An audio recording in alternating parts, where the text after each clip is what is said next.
way that I thought about the theme overlay in relation to my work was really in two ways. So as it pertains to the production of my work, so when I'm making anything from an object to an installation or a building, there's often multiple layers of material articulation that gets overlaid one on top of the other. And then on the other hand, it pertains to the way in which I think about my architecture being received, so on the reception side of architecture.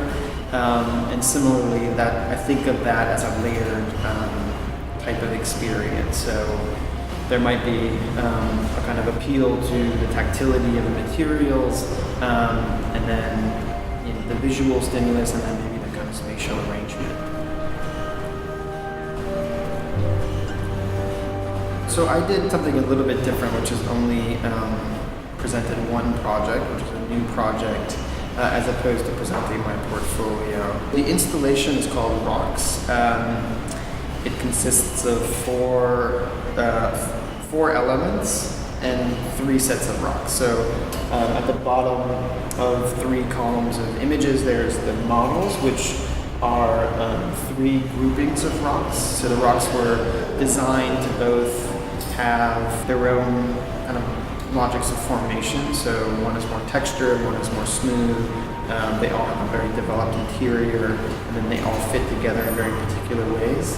Somewhere between what a natural rock might do and what a rock might be if it was designed from scratch, which I did. Above that is 4 images for each grouping.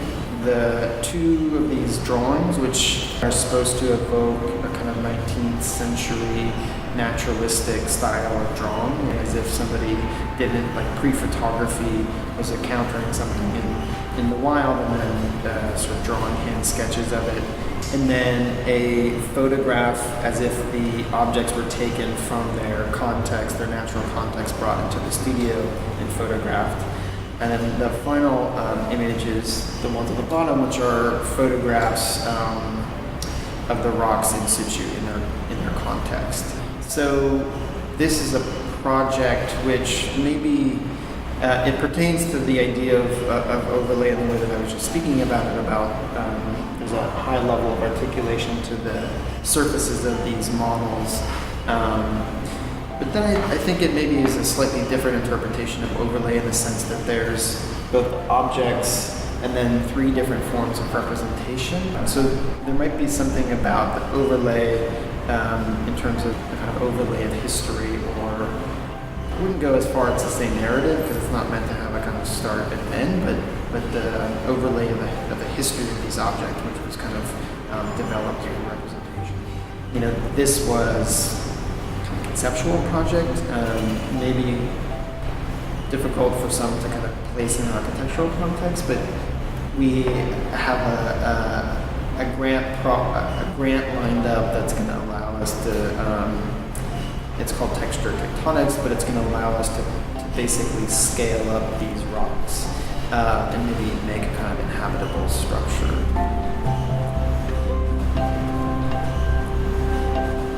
When I was developing maybe my own aesthetics, it was relating to a lot of the digital work of the mid-2000s, which was really smooth and shiny and glossy white.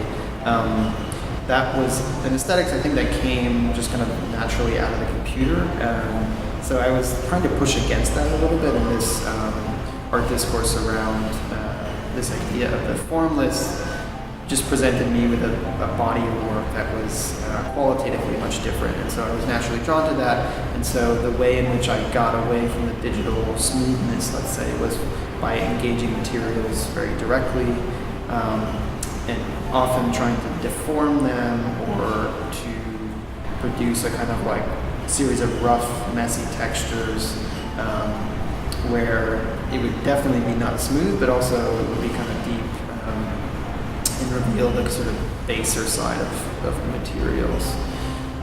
More recently, ugliness has been thought about in relation to nature, so this idea of if there's a kind of idealized version of nature, that much of our, I think, aesthetic predispositions are based on architectural in terms of architectural design, it's been trying to expose this more base, kind of covered over, rough, messy side of nature that we tend to not see as much, and express that, but also through alterations, maybe move it in a new direction. So it's often a kind of dark, ugly side of nature, but then it's covered over with certain finishes or colors to kind of change the associations a little bit, so that it's not only beauty, ugly, it's kind of ugliness plus something else. The materials that I use tend to be manipulable, so they have to have a certain, like plywood's not a favorite material because it's, it's compressed, it's hard to manipulate, so I often work with softer materials such as batting that can be, pulled apart or partially melted or takes color. You can mix things in with it.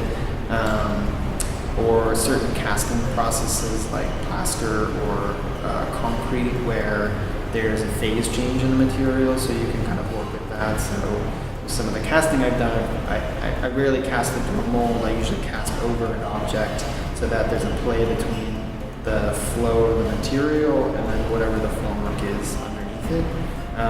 So you can both express the material and manage its kind of negotiation with the formwork. So they have to have a certain ability to be transformed, and it's in the transformation that a lot of the qualities of my objects emerge.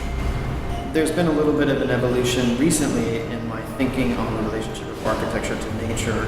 For quite some time, I've been interested in the kind of dirtier forms of nature. So maybe the materiality of nature that would be sort of photoshopped out of really kind of beautiful aestheticized images of nature.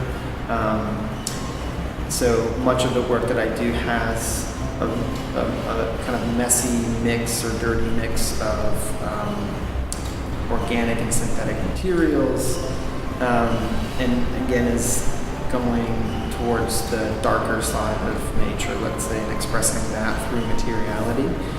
More recently, I've been interested in just the idea of not framing an approach to nature in, let's say, an oppositional way, which is to say, typically we favor the more aestheticized version of nature, not going to focus on the darker side of nature, but more of just the idea of producing new natures. So eliminating kind of opposition and reaction altogether, and just playing with this idea that through design we can construct new natures. Because I think that there's a lot of philosophy that I'm interested in, which is criticizing the idea of nature in the age of ecological crisis. And I've been thinking about a response to that. And the most recent one, which this exhibition refers to, is this idea that we as architects, designers, can produce new natures as opposed to making the old one better. We just produce new ones in a kind of very